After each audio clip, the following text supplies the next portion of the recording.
If you're doing so well in property, why are you selling courses? There's a lot of people teaching stuff that are potentially underqualified. One of the best decisions I ever made was when I decided to get a mentor. The quickest way to build your property business is to build a trading business. HMOs are still pretty much the best performing asset class if you're going to buy real estate in the UK. My only concern when it comes to HMOs is The reality is this game does not come without its risks. that just sounds scary. And we are back for another episode of the PBK podcast. Today I'm joined by Andy Graham. How you doing? Good, Kaz. Thanks for having me. So we're having like a podcaster off today, right? I think I just reached 100 episodes. You have way dwarfed that with 300 episodes you're on now. We're over 300, which is pretty crazy. 300 episodes, 3 or 4 years old now. That's correct. The HMO podcast. The HMO podcast, All things HMO. I know there are crossover from other elements of property, but really HMO focused. Difficult to get it confused. Yeah, all HMO. We're an inch wide and a mile deep on HMOs. Yeah. You also run multiple channels. So you've got the HMO roadmap, which is effectively your community. That's right, isn't it? We've got the HMO community, which is our community across a number of different channels. And then the roadmap is our actual digital platform, which is our membership and lots of educational tools. And we've got lots of partnerships. So we're a bit of a one-stop shop really for investors and, wherever they are in the country, even in the world now. For all things HMO and wider afield. I think let's start really basic because this isn't the HMO podcast. So for some people, they might not even know what a HMO is. So let's just start there with you. A HMO then. So what is a HMO? At its very sort of fundamental sort of level, it's just a house shared by 3 unrelated individuals. Above that, you've got different sort of legalities and technicalities that kick in, licensing, planning permission, and it gets increasingly more complicated the more people you want to put in a space, essentially. But I've been investing in HMOs since about 2009. Bought my first one when I was in my early 20s, just after I was a student myself. I bought a house, turned it into a student property, and put 5 students in. I still have that today. It went well. And I always saw it as a great way of just maximizing the yield. And I was always interested in real estate, and I like the fact that yield was asset backed. And for me, HMOs has always been, and I think still continues to be, just about the best performing asset class in the property space. I think we find out with a lot of people that I speak to in the HMO space, a lot of their first introduction to HMOs was their student life being like, this could be better. Like, I had a good time, but I could have had a much better time if my standard of living was better. Do you think it's important that you actually, like the demand came from you experiencing firsthand? And I think that was what sort of shaped part of my mission, really. Of course, it was an investment objective, but at the same time, and I was at university at 2006, 2009, so quite a few years ago now, the landscape in terms of standard of accommodation was so different to now. And I just saw what I thought was a huge gap in the market. And this was before the platinum standard PBSA blocks that we see all over the place now, but particularly in the private space, the HMO space, there was just such a gap for that sort of accommodation. And I thought you could combine getting those great results economically, but also providing much better accommodation. And I thought that was a great business model. And that's kind of really where it all started for me.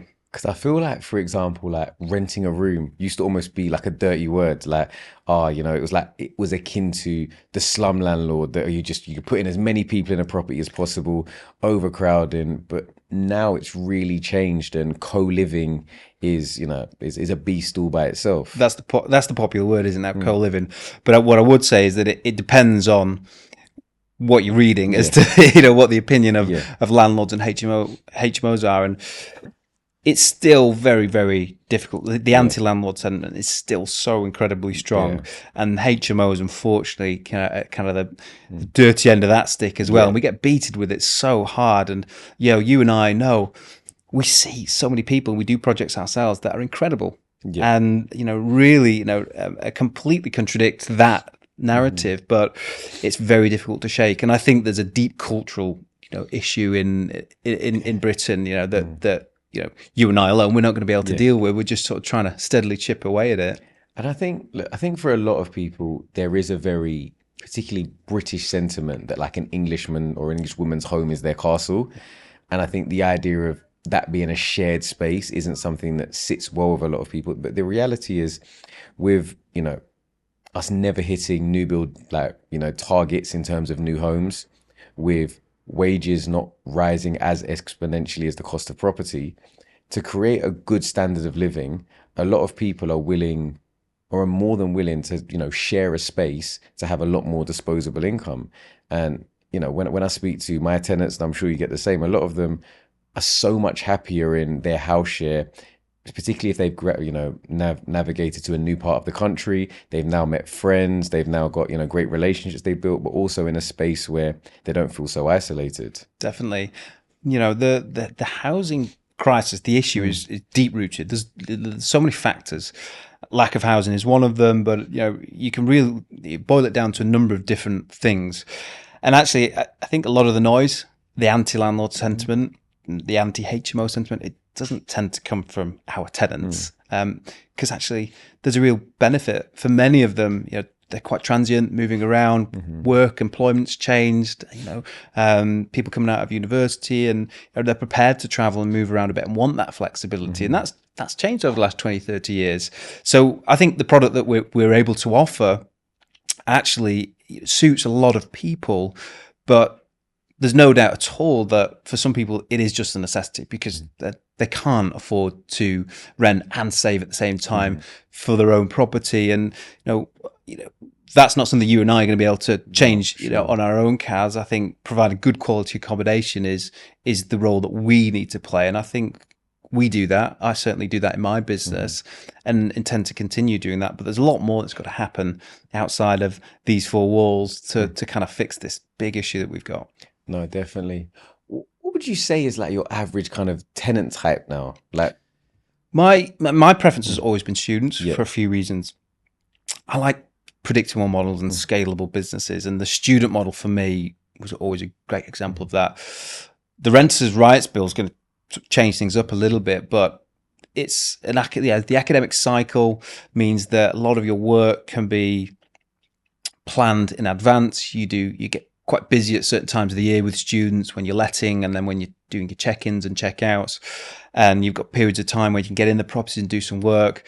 You've got one tenant or one tenancy, five or six tenants, however many on one tenancy agreement. You just reduce the admin burden, and that's a great model.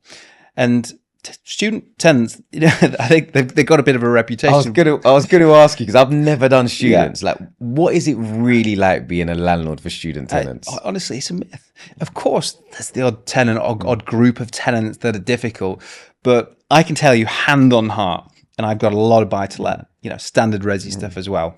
That is way more difficult. I'm trying to put myself back, and I'm trying to be accountable for my tenant life. And I do remember, and I'm going to have to mention him, Chris, just randomly turning up. Kazy, we've got a dog now. And I was like, okay. Somebody else, this person's coming to live with us for a little while. Okay. And I think tenants are, students can be a little bit more random in terms of the things they bring in, but you said generally you feel like you've had a good experience across. Yeah, I mean, look, I'm not under any illusions that our tenants are perfect and behind closed doors they're not doing stuff that we would prefer that they weren't doing. But on the whole, they're a great tenant because they're often accountable for one another on the tenancy agreement. They do tend to keep that in mind at the end of their tenancies, getting deposits back and things like that. And I've never had any major issues with groups of tenants. I've had some difficult issues and difficult tenants and frustrating issues, but nothing that would ever dissuade me from going with students. And I've done a lot of professional letting as well, professional HMOs. They're similar tenants, a little bit older with a little bit more money, but essentially the same people. And they're not as accountable for the other people in the house because they're typically on separate ASTs, certainly have been today. And that just brings a lot more work. So for me, very similar people, but just the way that the property and the tenancy is constructed is a little bit different. With student tenants, do you generally do 12-month contracts still, or is it bridging the academic year? Yeah, so generally speaking, and it's slightly different depending on which university town, but I typically do 51 week lets. So my tenants will move in on the 1st of July. They'll stay for 51 weeks, and we use that last week of the year to get in, do our remedial works, clean, inspect, get it ready for the new tenants. And that just helps me and our team, because it can be a pretty stressful week otherwise. We used to do it it was literally, we had 1 day for changeover. And a lot of people still do it, but you'll go old fast doing that. Yeah, like I do it in the like single let space, but again, it's like what happens is the people that are there have been there for a year. You'll just get used to something that maybe just doesn't work perfectly, and there's no complaint. They've not told us. We have no idea. Somebody new comes in, and it's like, right, this is a little bit like this, that's a little bit, and now the cost of actually doing those repairs as an afterthought when somebody's already there, a lot of the time would be more than the week, for example. That they would, and it's a great point, Kaz. And the really critical thing, in my experience, is to make sure that you set off on the right foot with your tenants. Because if you upset them and mum and dad are upset, that tends to linger for a long time, and these tenants are going to be in your house for a whole year. The last thing you want is them moving in, being unhappy on day one. So we try and really get ahead of that. It's rarely perfect, and you can imagine. I mean, I've sold my agency now, so I used to have a lot more to consider than I do now, but we would be turning over 100 properties in a week. You know, we've got cleaning teams and maintenance guys and decorators and my team running about all the place. It's incredibly stressful, and of course there are mistakes. And I remember one particular day, one particular changeover, I would always chip in and help. I'd get involved, and everything was fine. And then we had a really horrendous downpour, and sort of 3 leaks came through, and we hadn't had rain for a while, and all of a sudden, the day we've got tenants moving in, 3 of the leaks through, and we just wouldn't have known about it. And of course, tenants turn up and they're upset, mum and dad are upset, so we've got to fix that. But you kind of take the rough with the smooth. But generally speaking, if you're proactive, students are a really great tenant class to manage, and they'll look after your house, and it's a great business model. That's good. I do feel like, rain is that thing that when it rains really heavily, as a landlord, I think everybody else is like, oh, it's raining, that's annoying. Like, I can't go out or play football, whatever they was going to do. I look and I think, I hope there's not a leak. Because I do feel like out of all of my contractors, roofers are the only people you just need them when you need them. And when you need them, so does everybody else. I've got some stories about roofers, and it's not every roofer, but I found that roofers in particular have been quite a difficult trade to manage. I've had roofers before send me pictures of work that we've asked them to go and do, only to later find out they've sent us a picture of another house and another roof, and our roof is still leaking. And listen, I think, and like there's great people in every field, and there's bad people in every field, but I think because there is that element of, well, if I'm not going to go up on the ladder or the scaffolding if I don't have to, I've gone to places where they said they fixed it, only to find out it's just a tarpaulin on top and nothing has been done, and they were planning to go back next week. It's all part of the game, right? Maintenance, dealing with contractors. It isn't an easy industry to crack, and you get better at it over time, I found. Reliable tradesmen and a reliable team is so important in this game, because it is a people game, but it can be hard at times, and especially construction and maintenance. It's fairly unregulated. Some of it, plumbing and gas and electrical stuff, it's a bit more regulated, but there's a lot of stuff that's still unregulated, and anyone can sort of try and turn the hand to it. So you've got to be careful. Do little bits, and find out. Look, I think it's really interesting you touched on the 51-week contracts, because that's systemization. And I think, look, there's going to be so much information with sort of 300 hours and hours of episodes that people consume content-wise. But now we want to give people a little bit of value. So in terms of some systems that you think for somebody running their own or managing HMOs that they can implement, like the 51-week contract, are there any other things that you think have really helped? The one thing about property, especially as you build a portfolio, is that the admin slowly kills you. And you can spend more time dealing with the admin than you should be spending on growing the business. And I've seen that happen to so many people. So I think from the outset, building processes into your business, actually writing down processes that mean you can give it to somebody else and start to outsource tasks. So even if it's just something as simple as the bookkeeping or managing the finances, really, really important to do. If you're going to do the inspections yourself. Have a simple process, have a Google form. Something as sort of primitive of that will actually help to no end. But I think there's an awful lot to do, and that's the key thing, and it can be overwhelming. So starting with the end in mind. So if the end in mind is, I want to build a portfolio to give me an additional income stream, but also get my time back. Make sure that you continue to find ways of simplifying tasks, delegating tasks, just eliminating things that you grow out of, you don't need. And over time, what you'll find is that you can build a more efficient process and a more efficient system. Hopefully that allows you to keep focusing on the next project and the next refurb and the income generating stuff. And you can leave the lower level admin to other people. And I think with AI coming through as well, there's lots of systems and management systems, like, for example, Coho, that you can use to do most of what you need from a portfolio and tenant management perspective now. And I'd highly recommend that. Just things like compliance and the reminders to get your certificates done and stuff. Once you've got a few properties and other stuff going on, it's really easy to forget this, not plan it, and lose track of where your contractor's details are. So really simple systems like that, but from the outset, I'd recommend everyone thinks about. I think that's it. And I think one thing, there's a lot of new systems. And when we're in a place where tech is developing, there's going to be a lot of platforms that you can get involved in as an early adopter. Yeah. And when you do, the price point they're going to start with is going to be a lot less in terms of where it's probably going to be in a year's time when it's very established. So if you're a business in your infancy, a lot of the time you can use these other businesses around you that work really well. Like we I used to have a rent-to-rent sort of co-living business, and I think I had sort of 300 rooms under management, and used a company called Good Lord. But at the point they came out, Good Lord were lifetime membership $349. They're now, I think, $349 a month, or maybe more than that.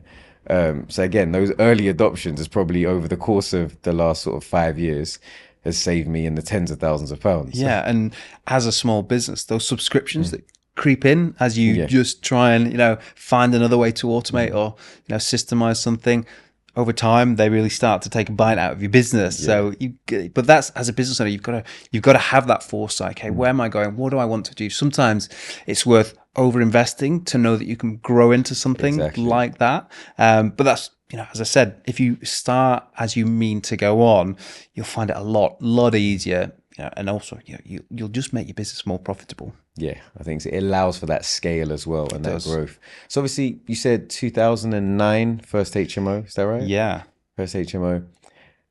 What was the next? So that was like your proof of concept. Like, okay, this works. I found something. Where did you sort of snowball from there? Well, it didn't snowball for a long time. Like that's the truth, and I think that a lot of that was naivety on my part. I just thought having a property or a couple of properties would be all I sort of really wanted. I wasn't thinking about the long term, my sort of grander plans and stuff like that. I just wanted to get a property, have a bit of cash on the side of my job, and I started like that. And I think because I did, I ended up growing the beginning of my portfolio quite slowly. But I did the first project, was making a bit of extra cash. I went back to live in the Southwest where I was based at the time, and continued to save, had that additional income, added that to it, had the experience of the first one, decided a few years later to do the second one, and then the third, and then the fourth. And really, at this point, I had no idea about raising finance, or that thought hadn't even crossed my mind. I was just working really hard to save, do the next one. And then a couple of refinances crept in, and I sort of realized, this is maybe gone up in value. I could maybe take some money out. I didn't realize that. I'll do that, and I'll add it to the next one. So it was really slow doing the first few, but I earned my stripes. And then I had a bit of a life-changing event. I was unwell. I was probably about 26 at the time. I've spoken about it on my podcast, so I don't mind sharing it, Kazy. But I was diagnosed with thyroid cancer when I was 26, and I'm fine now, and it's all sorted. But at that point, I was really healthy. I was surfing all the time. I was training in the gym. I was super fit. But that happened, felt like it was completely out of my control, and it just changed the way that I felt about everything. I felt like I'd been living quite a cautious life in many ways, and to sit down with people and have them talk about, success rates and percentages and, things like that really changed the way I thought about everything. So I decided to take my business much more seriously. I realized that actually I didn't want to sit around and just wait for things to happen. I really wanted to take control. So I took a bit of time out. And when I came back, that's when I decided to really try and make things happen. And I started to look at raising finance. I recognized that because property is so capital intensive, I wasn't going to be able to do this all without doing something else at the same time. So I started my business. That was the investment management agency I grew for many years, which I then sold. But that gave me lots more experience. It allowed me to accelerate. It gave me a platform to work with investors from and build my network, find more deals. And that's when it really started to snowball. And it was a tough few years, and I really kind of put everything I could back in that company. I almost had to pause buying stuff for a little while I focused on building the business. But I knew that if I just got that right and cracked that nut, that would then help me. It would open doors to buy more, expand, scale things up. And that's exactly what it did. I think it just goes to show the importance of focus a lot of the time, that a lot of accidental property investors are like, well, I've got spare money and I want to plant it somewhere versus actually, this is a goal. What steps am I going to personally take that are going to allow me to achieve that goal as efficiently, as quickly as possible? With the business, why did you choose to sell it? I sold that business maybe 2022, 2023. And I think I'd taken it to really as far as I could take it. We had managed thousands of tenants by this point, done so many projects. I was managing a team, and during the pandemic, it was running so well that I wasn't doing anything at all because we had the systems and the processes and all of that was working. And that's a good time. If you're thinking about, if you've got an exit plan, that's the time to do it. Yeah. Because I wasn't a key man in the business anymore. But they didn't need as much of a transition period. Well, you sell the business, but we need you for an extended period of time. Exactly. Which makes it a much more attractive sale. And, I think to take that business to the next level, it just needed somebody with a different objective. My priorities had changed. I think that I'm probably pretty good at that early stage in getting things set up and running. I'm not really the guy to stay there and just slowly. That bit doesn't excite me quite so much. So right time, right person, right money, and I decided to take advantage of that opportunity to pursue really my other businesses that had been building in the background. And what were they? So I'd started to buy a lot more, and I was starting to do some smaller developments, so multi-unit freehold blocks. I'd also almost accidentally started to build a community, and I was getting lots of opportunities off the back of that. And during the pandemic, when I had loads of time, that's when I decided to try and do something with the community and try and serve them better and see if we could build an income generating business from it. And that's what we did. So we built a membership platform, which now we see a lot of those things, but actually whatever year this was, 2020, that was quite early, especially in the property space. And we made an education-based platform, and we've over time started to bolt on partnerships, and that in itself became a really great business with lots more opportunities. And I was enjoying it as well. So the combination of that, which required all my skill and experience and my contacts that I'd already had, plus my developments, which was long term always where I wanted to go. I wanted to continue buying and building. It was the right time, and it made sense to continue with those businesses.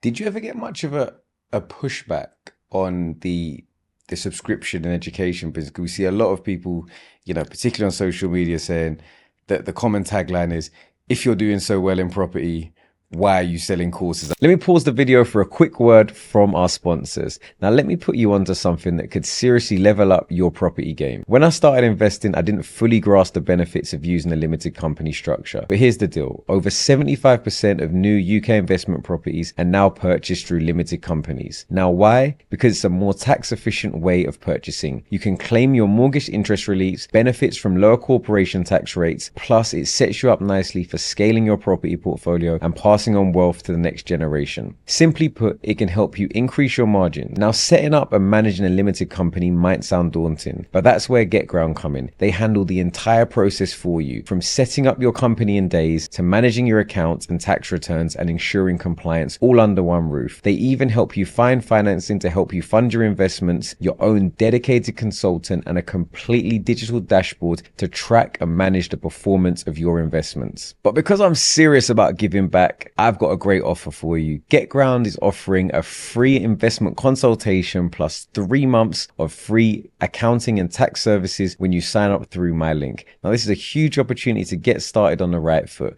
So if you're serious about building or optimizing your portfolio, then check out the link in the description. Fill out the form for a free consultation and claim your 3 months of free services. Don't miss out on this. You can even transfer existing buy-to-let companies over to GetGround and still take advantage of the amazing offer.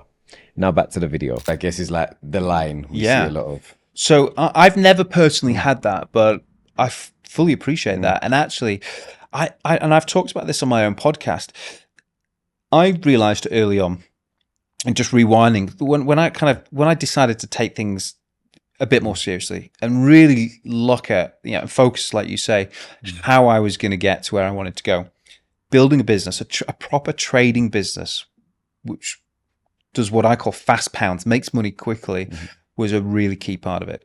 Property investment is so capital intensive. It is just a slow game. Like it doesn't matter how good we are and how, many contacts we've got, it is still a slow game. It is the honest, unpopular opinion of property investors. That's the reality. It's not a get rich quick scheme. So if you want to get to a certain level in a certain amount of time, it's really easy. You can just look at, okay, well, if I want this much income, I can make a sensible assumption that to generate that income, I'll need a capital base of whatever amount to get from where I am now with the capital that I've got to get to that capital base.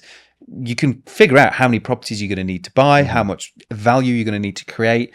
And if you're ambitious, those start to look like pretty big numbers pretty quickly. So it was clear to me that was never going to happen if I was having to draw from my development business at the same time. So building my income generating businesses was absolutely a key part of it. And I've said it in my podcast, the quickest way to build your property business is to build a trading business. Yeah. And for me, all my skills and experience and contacts were already tied up in this industry. I'd been doing it, by this point for sort of well over a decade, maybe 15 years. So it made natural sense to me, and it folded in quite beautifully, really, to everything that I was doing. It wasn't that I needed to do it. It just was a great adjunct and helped me accelerate. I think the caveat to what you said, and I totally agree, there's a lot of people teaching stuff that are potentially underqualified to teach it. I think it's really important. I think even in 10 years, have you really seen a life cycle of a property? And there's people that will build programs and sell stuff after just doing it for a few years. And my worry with that is, do you really have the full breadth of experience to be able to share that? And people can make their own decisions. I've always been super conscious of this, and one of the things that I've tried to do with our platform is make sure that it's not just about me either. We've built a platform by the community for the community. So we try and be unbiased, bring lots of opinions and experience, lots of different ways of doing stuff. So my stuff's in there, but there's also loads of different ways from lots of other people in there as well. And I think that's one of the things that makes us quite unique. But it's a great business, and I think it's if you can and you're intelligent, you can find a way of folding something in a trading business into your property business. For me, I think that is the perfect combination. Yeah, I think if you spend 10 years understanding something, I think for me the light bulb moment was when I was talking to people. I only realized how much I knew when I was able to help other people solve their problems. And actually, sometimes it's a really good reinforcer of being able to help, but actually seeing the results of your experience, your expertise, your contacts, being able to assist those that probably would have got there, but probably a lot slower. And probably would have made a lot of the mistakes that you and I made along the way as well. Definitely. I've recorded a podcast and I've talked about this loads before, but one of the best decisions I ever made was when I decided to get a mentor. And it was around that time. that I decided to focus and take things seriously. My mentor helped me scale things really quickly. He gave me the confidence and the encouragement that I needed. I wasn't getting that from my friends and family. I didn't know anybody at all in the game. And he helped find ways to accelerate the process for me. I went and raised hundreds of thousands on, one of Europe's biggest crowdfunding platforms, which was incredibly unique, in our industry to do that for a property business. Not something that I had any experience of doing, and certainly didn't have the confidence to do it. And that's just one example. But yeah, finding the right people and the right information can definitely help you accelerate stuff. There's no question about that. The flip side is there's loads of free stuff, and you and I record podcasts, and there's loads of good information, but piecing it all together, that's the really difficult thing, because just because you and I do it, or just because someone else does it or tells a story, doesn't necessarily mean it's right for somebody else. And the really difficult thing when you don't have the experience is trying to fit together the information that you've got access to with what it is that you really need to do, what you're trying to achieve. And I think that that's where a really well-structured course or program or a mentor is worth its weight in gold. Yeah, that's the real difference. I always tell people, look, all of the information is out there. Yeah. Like, there's not new information, that there's the super secrets that nobody's ever heard of, but it's what's right for you and what also is going to make the most sense for you based on who you are, the resources you have, risk tolerance, and everything else accumulated into something where someone can say, actually, I understand that deal. I understand why it would work, but everything I know about you means that's probably going to be a real problem for you. And that piece of advice, just being able to say that to somebody, could be the difference of them actually making it work in property and not. And the biggest risk is you make a mistake that costs you a lot of time and a lot of money, and not only are you not where you want to be, but you're actually further away from that goal. And so many people give up at that stage, which is heartbreaking to see. But sometimes you just need that person to point it out. And sometimes you just need, sometimes it's two things. Sometimes you just need someone to say, everything you said is bang on, go for it. And they don't get stuck in that, but what if they just get the confidence to say, okay, somebody who's been there before said, just go for it. And sometimes I sit down with one of the guys or girls and they show me this deal or show me something. And I'm just like, I'd love to say it's a good one. Yeah. But it's just not. But it's not because of this, and this. So if you find something that doesn't have those issues, I can say go for it. But right now, and I think those little things of just somebody who can just be your sounding board can make such a massive difference. With you 300 episodes in, what still motivates you to sit in front of the camera or pick up the mic and say, right, we're back again because we're talking about HMOs, very specific. How do you stay motivated? Yeah. I think I'm really fortunate because I love what I do. Yeah. I get really interested in property and architecture, in business, and a few different things motivate me.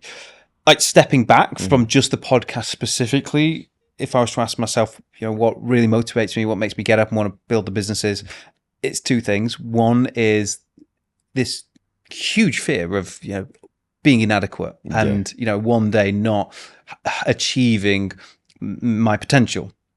And the other thing is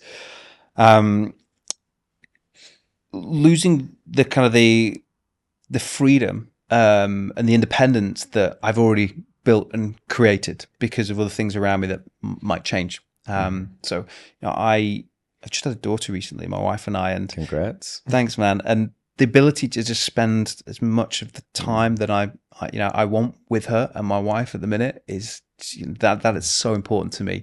So that is a huge driver for me. Working hard and doing all this stuff to make sure that I've got that choice, which is why I did it in the first place. That certainly helps me get out of bed and do it. But in terms of the podcast and HMO specifically, I still believe that in an economy that is shrinking and getting increasingly difficult to see the same margins, HMOs are still pretty much the best performing asset class, if you're going to buy real estate in the UK. And I think done right, it's still a really good and scalable model. And I still think there's loads of opportunity. And the podcast for me has loads of benefits. I get to meet loads of people. I get to just get stuff off my chest. But also it helps me raise finance. It helps me bring deals in. There's lots of additional benefits to the podcast like that. And of course, helps with growing the community and building, our membership base and stuff like that. So it's multifactorial, really. Yeah, no, definitely. I think that the side of it, like it being almost like a mini weekly therapy session where you're like, right, I can vent, I can see other people are going through the same things. I think it for me personally, and getting to speak to other experts effectively for free is a great bonus for me as well. And the podcast for me is a comfortable environment. I don't particularly enjoy being on social media or being behind the camera. It's not really what I actually want to do, and I don't feel that comfortable doing it. But behind the podcast, just in my office, I feel like I'm in my safe space and it's okay. And it's a great way for me to connect with my audience. And I know, because we get loads of great feedback, that a lot of people do find it really useful. And that is it just gives you that nice, warm, sort of fluffy feeling, which actually, it's not about money or stuff like that. Actually, that is also just a really nice thing to be able to do and get from your work. Yeah, no, it's really, like I said, massively. After you've listened to this, only after you've listened to this one, definitely go and check out the HMO podcast. It's something that I've consumed regularly. I think it is really good, and a lot of people that, because I don't specialize in HMOs, I always just say, look, when people are getting started, just consume as much as possible and work out what you like and you don't like. You touched on, obviously, that for you personally, you think HMOs one of the best asset classes when you come to investing, in UK real estate. I guess I sort of had this conversation with a few different people. My only concern when it comes to HMOs is particularly around the commercial valuation side. When we look at commercial valuations in comparison to bricks and mortar. And I guess I'm going to kind of give you a scenario and I'd just like your opinion on it. So for example, if you're investing in somewhere, and it could be, I pick somewhere I don't know the values of, but it could be anywhere. So you're investing in Portsmouth, for argument's sake, and you're buying a house for the bricks and mortar valuation is 300,000. But because you've either converted it to a 6 or a 7 bed, all en suite, you've got a commercial valuation and that's coming in at 500. I guess my only concern would be, if you're at sort of 75% loan to value, is there the liquidity for this asset if either rates move, or is there actually like a market that would come and purchase this asset at the 500K? Well, that's the $1 million question. And to ask that question is to basically, think like the bank. That this is what the lenders are thinking. So from my personal perspective, commercial valuations and creating capital through that method has a role. It's not something I do, but it's because that my risk profile and the way that I want to try and create capital is a little bit different. But if you're at the early stage of your business and your priority is grow, you have to take additional risks. You can't have your cake and eat it. So taking a commercial valuation on, you want to make sure that you've got the rental confidence. Like, most importantly, am I going to be able to rent this consistently? Do I have the data to support that? Do I have the processes, the system, the people to make sure that that's the case? And other factors will help. If you're nearby the asset, it will help. If you're 400 miles away, it's going to be harder. But at a point in your business or one's business, that might absolutely be the right thing to help just get through to that next step and that next step and that next step. And then maybe at some point, you might reduce that risk profile, pay down some of that capital, maybe sell one of the assets to pay down some of the other mortgages, whatever it might be, and bring it to a more comfortable level. Because the reality is, a commercial valuation, that element that's commercialized, that is not asset backed. It's yield backed. So if that yield dries up or gets, or shrinks, you've got a challenge.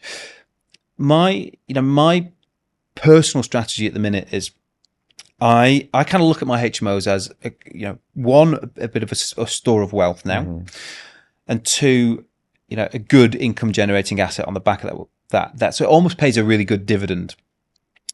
But the reality is, for me, like the stuff that I buy, the HMOs that I buy, they are quite expensive. It's difficult to add value to because I'm buying good prime student stock. And actually, I want to get in those deals and I want to get out very quickly. I don't want to spend too much time. They're a bit more of a cookie cutter strategy to me now.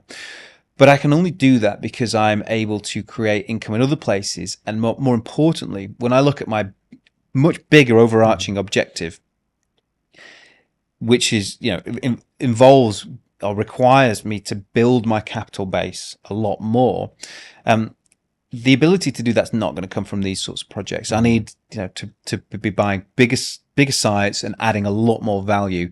And I take a lot of risk, but I buy commercial stuff, convert it to resi with my business partners, those sorts of projects. And that's where I really focus on adding my value now. But I can only do that now because of the experience that I've got and the contacts and the finance I'm able to access. It was different when I was getting started. So it's another great example of, what will you want to do and what's right. It kind of depends on you and your timing and kind of where you're at, in your own process, really. Yeah, I think that's a great answer, because when I hear people that really focus on HMOs a lot of the time, they speak about the commercial valuations and the uplift as if that can go on forever. But my risk, or my mental, probably me being quite risk adverse, I'm like, that just sounds scary that you've got all of these really overvalued assets that are really pinned to, as you touched on, yield, that can't necessarily go on forever. And I think it's great advice from someone who's been there and seen it, that actually, as you grow it to a certain point, you actually do want to de-risk, because those assets become exactly that, storers of wealth. They become your kind of stability, I can't go broke fund in the background, that allow you to take more calculated risks in other areas. And I think that's a great way to proceed. Start with the end in mind. I don't know anybody who wants to get to their 60s and 70s with a huge portfolio with loads of difficult tenants and, over leveraged. The idea is to get to a nice place where it's comfortable and, the mortgages are all paid. You've got a nice income stream. You're not getting any problems. You're not going to lose any sleep at night if interest rates spike, or, you have an issue with occupancy. You want time to be able to fix these sorts of things. So when you do that, or, the right time, different for everybody. But I think that, that is the foundation of a good plan. Certainly in my opinion, it is. That makes a lot of sense. Before we go over to some of your bigger, more recent projects that you've been working on, I just want to hear some common mistakes that you think like HMO investors make, that you hear from maybe some of the community members. You say, "Oh, don't do that." Yeah, the most prevalent mistake, I would say, is chasing yield around the country. When I give anyone advice, I'm always really conscious to say, look, you got to take this with a pinch of salt, because I don't know your circumstances, and I don't. To answer this question fully, I really need to know everything about you and what you're trying to achieve here. But what I see a lot of people doing is overlooking their actual objective, which is usually to, generate some income, but also like maybe get out of a job, have more time back, spend more time with the kids and the family, and instead start chasing yield around the country. They look at deals close by. Numbers don't quite work. I'm going to struggle to do the next one. So look a little bit further afield. Before they know it, looking 300-400 miles away. Yeah. Now, that's fine as long as you understand that that comes with its own challenges. And sometimes those challenges, and they're not just challenges, some of them are absolute certainties, but some of those points will conflict with the objective. So the question is, like, how much are you prepared to compromise on? Are you prepared to take on a little bit of that and maybe have a little bit of less time with your family and stuff like that? Because that's the reality.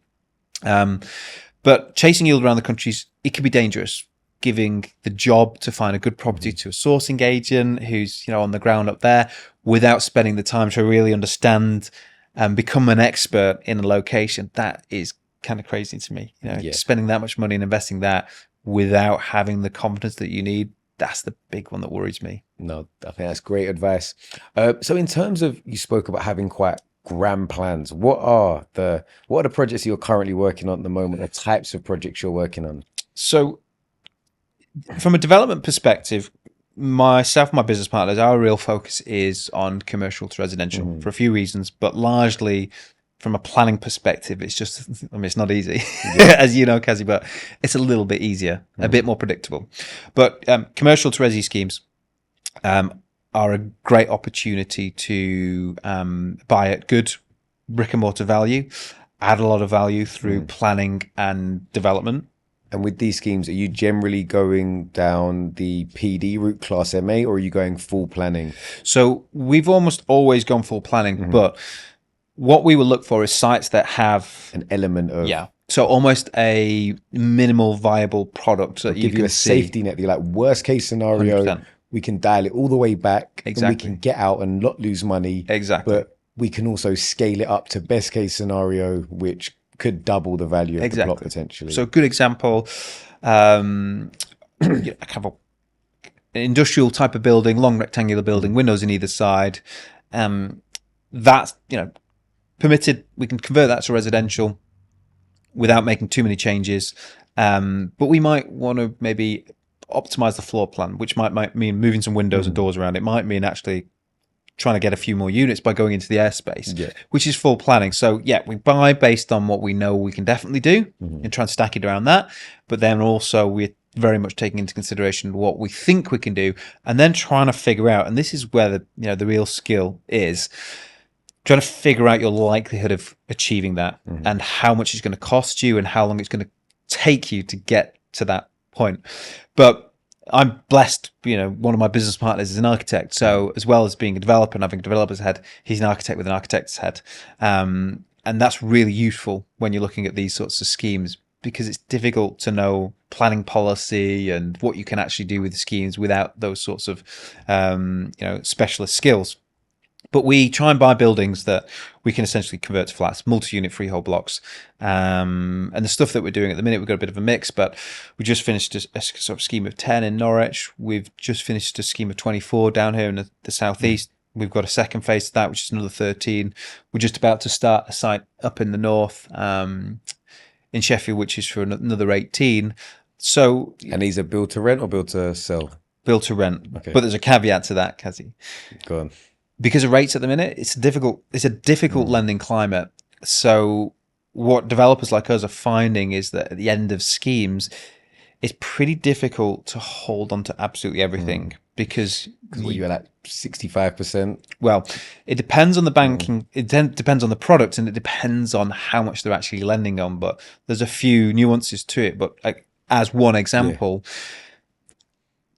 there's a number of lenders in the market that will potentially lend up to 75% loan to value on a block of 10 or less. But if you've got a block of 24, you've got a bit of a challenge. You're going to be overexposed. The lender's going to see themselves as overexposed to you as a client. Quite possibly. So part of the art is in trying to, how do we piecemeal up some of the risk here for the bank? Can we do, one bank on part of it and another bank on another part of it, and so you end up having to really kind of work quite hard, being a conductor of your own sort of set of all the different moving parts. And this is difficult because at the outset you can't predict this. You don't really know in 18 months' time where interest rates will be, what products will be on the market with the banks.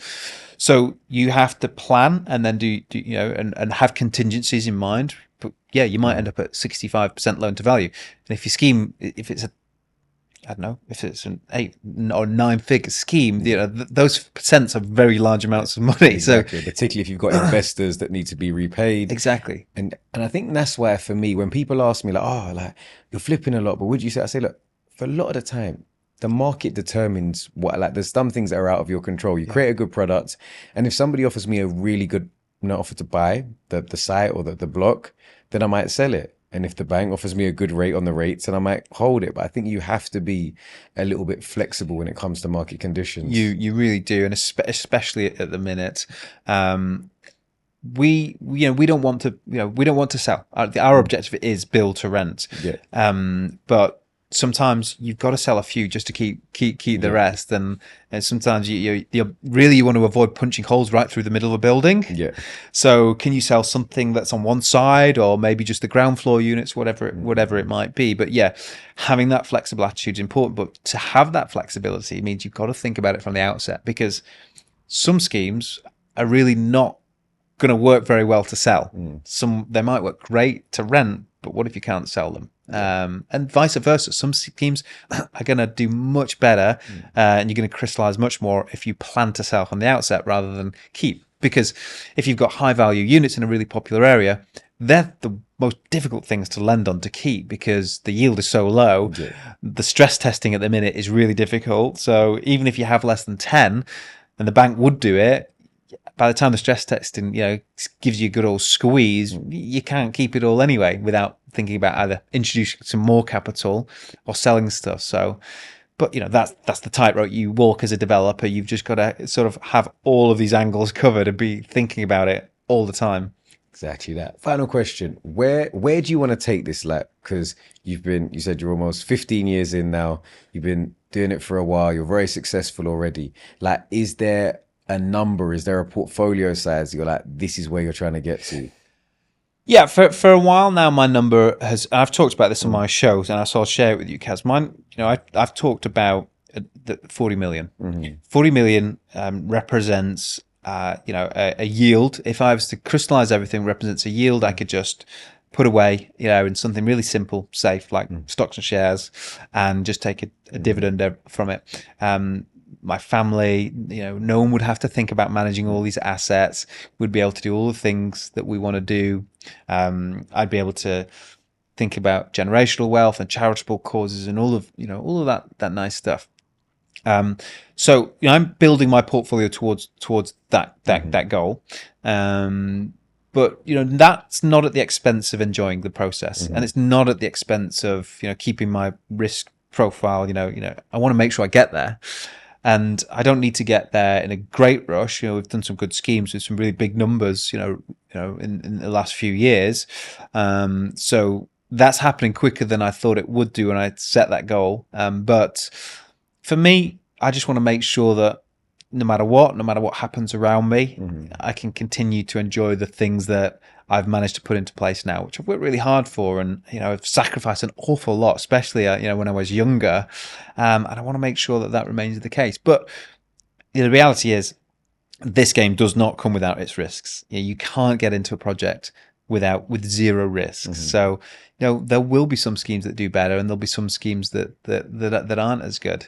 But I want to keep building it all. I want to keep enjoying it all, and I want to keep doing great stuff for our communities, and I do feel a real sense of importance and a necessity almost to actually contribute to the problem that we do have in the housing industry here. And I think there is a shortage of good quality accommodation, and I want to keep trying to help do my little bit, and it is only a little bit, but to improve that. No, well, we really appreciate having you on. Obviously, this has only been a snippet of what you can share on the HMO podcast. If you haven't already, I'd massively advise you go and check that out. If people want to connect with you, if they want to find you, how can people get in touch?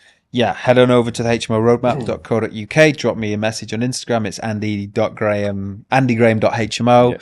Yeah. But I'm kind of out and about everywhere. It's pretty difficult not to find me. So yeah, ping a message over. I need a bit of help, support, guidance, advice, whatever it is. Amazing. Well, that has been another episode of the PBK podcast. If you've enjoyed it, make sure you like this video, drop us a comment, subscribe, all that good stuff. And we'll be back next week with another amazing guest. Peace.